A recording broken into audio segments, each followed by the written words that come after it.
So let's unpack what that Gabatha means. Now, here's a visual representation of how Gabatha look, right? Gabatha.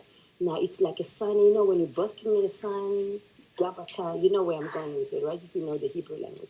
Actually, it's Bantu language, right? If you know the Bantu language, you know where I'm going with it, right?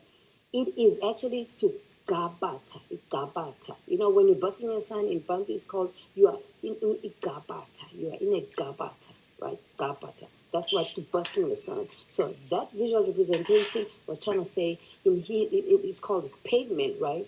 In English, but then it's called Gabatha. Gabatha, as you can see. It's a visual representation of some place that you basking the sun in, right? It's like a Gabatha, Gabatha. Now, in Google Translate, they have it as the surface. It's not really, they're trying to be close enough, but it's actually a place where you basking the sun, Gabatha. English call it Gabatha. Now, let's talk about the upper room.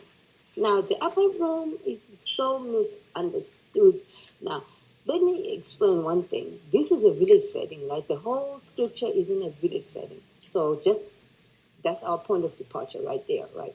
So now this upper room where the Last Supper was held, let's unpack it in a Bantu way or Hebrew way, right? So the Last Supper when Silas was sitting with his 12, right? You all remember this story, right? Now, I will tell you two big things about it, because now, get it straight first of all, it's in the village setting. So in the village setting, we have different rooms, right? So each and every one of the rooms have a different purpose. So now the one is Ngungulu. One of them is called Ngungulu, right? Which means it's translated in English, you can translate it as upper room or bigger room, Ngungulu. That's where they had the Last Supper.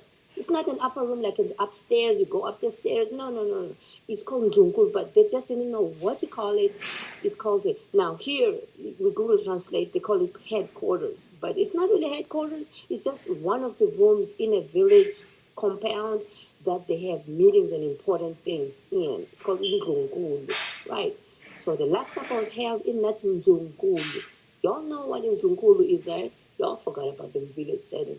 But that's what it is. That's where they were. And they were sitting on the floor. That's another thing. They were sitting on those bamboo carpet.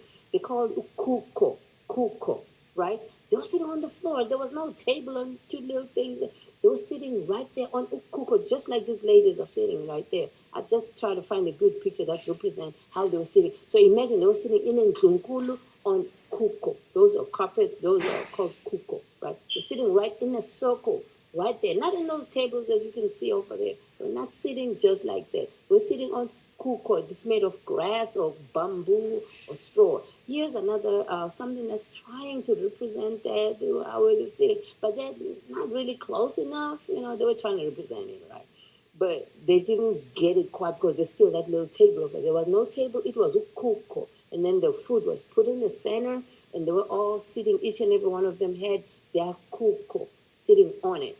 Okay, just understand the scripture in a village setting or Bantu traditional way, right? Then it makes sense.